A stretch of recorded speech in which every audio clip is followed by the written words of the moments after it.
Hello everyone. Today we are going to read the story of our English book, Chapter 9, The Great Stone Face, Part 1. Before you read, seen from a distance, hilltops and huge rocks seem to assume various shapes. They may resemble an animal or a human figure. People attribute stories to these shapes. Some stories come true, others don't. The Great Stone Face is once a shape that reminds the inhabitants of the valley of a prophecy. What was it? Did it come true? Let's read the story. One afternoon, when the sun was going down, a mother and her little son sat at the door of their cottage, talking about the great stone face. They had only to lift their eyes, and there it was, plain to be seen, though miles away, with the sunshine brightening all its features. And what was the great stone face?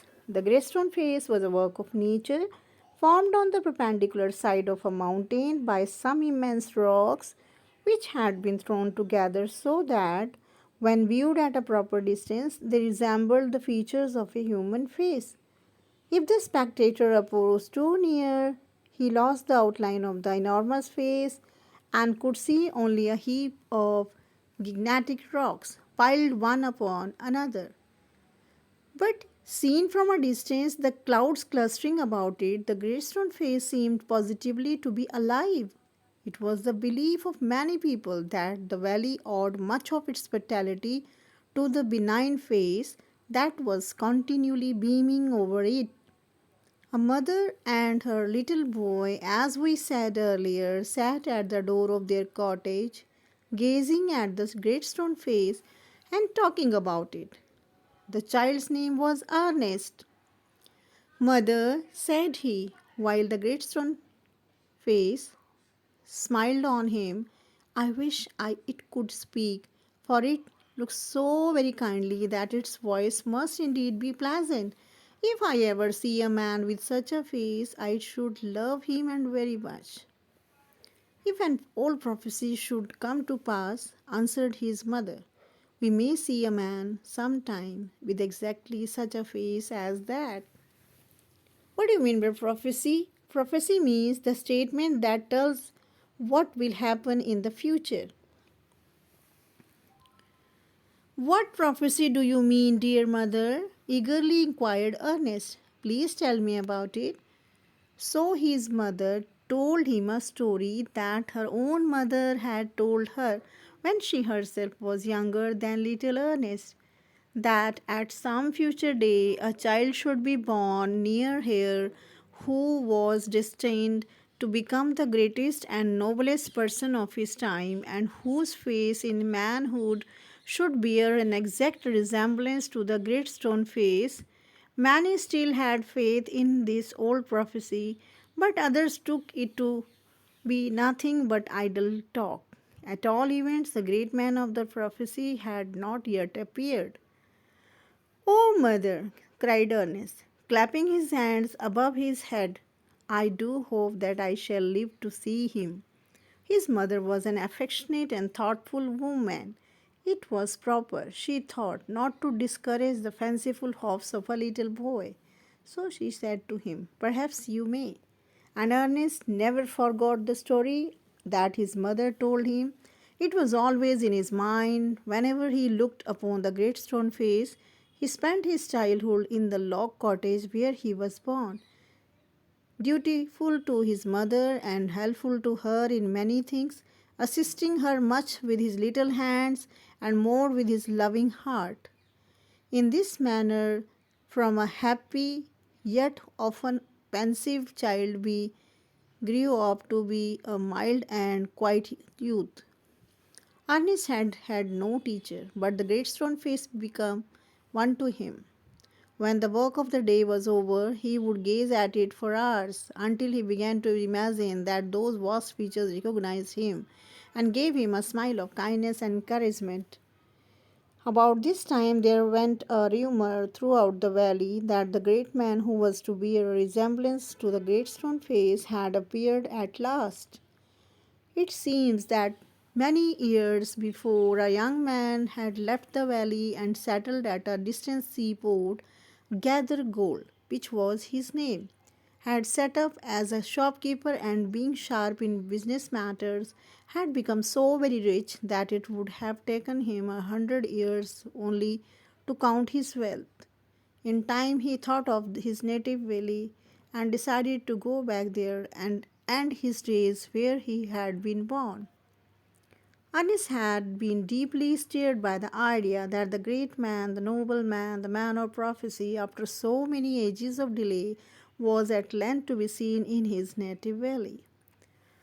While the boy was still gazing up the valley one day and imagining that the great stone face returned his gaze, the noise of wheels was heard, and a crowd of people cried, "Here comes the great Mr. Gather Gold."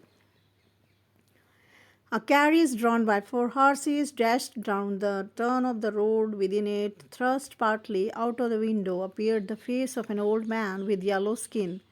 "The very image of the great stone face," shouted the people. "Sure enough, the old prophecy is true. Here we have the great man at last."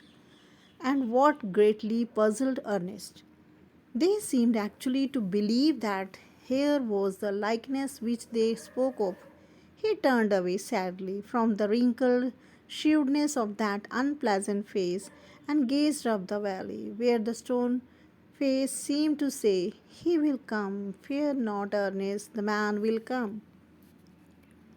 The years went on, and Ernest grew to be a young man. He attracted little notice from the inhabitants of the valley. They saw nothing remarkable in his way of life, except that when the labor of the day was over, he still loved to gaze upon the great stone face. Their idea was that this was a folly, but pardonable, because Ernest was industrious, kind, and neighborly. They did not know that the great stone face had become a teacher to him, and that the sentiment which was expressed in it would enlarge the young man's heart and fill it with deeper sympathies than other hearts.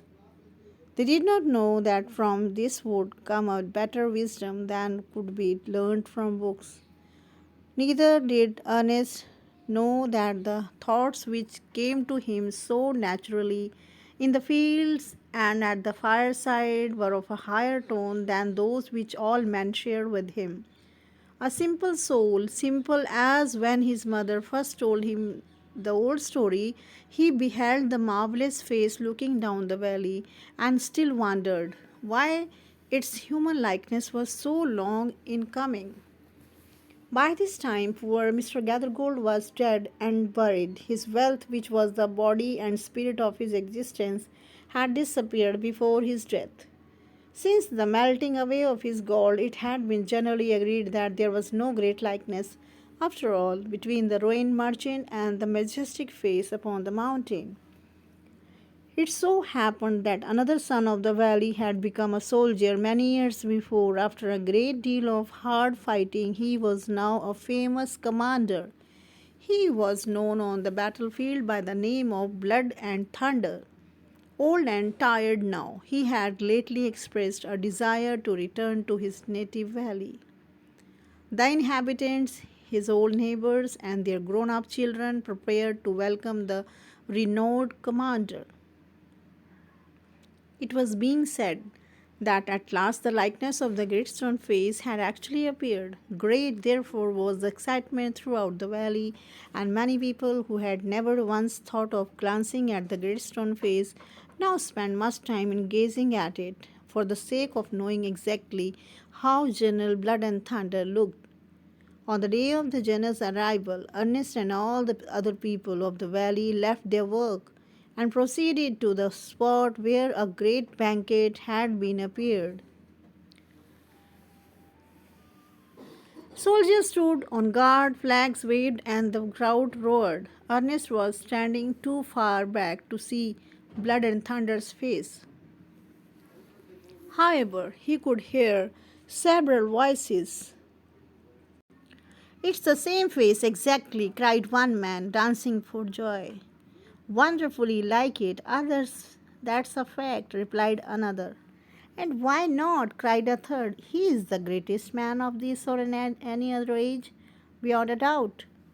Ernest at last could see the general's face, and in the same glance to the side, he could also see the great stone face. If there was such a likeness as the crowd proclaimed, Ernest could not recognize it.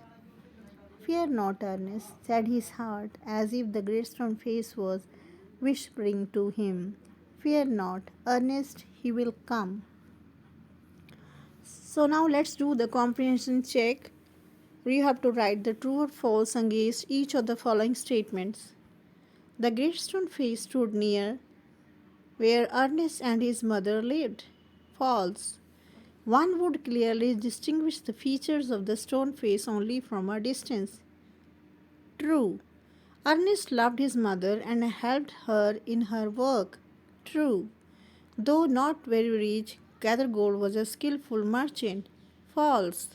Gathergold died in poverty and neglect. True. The great stone face seemed to suggest that Ernest should not fear the general. True.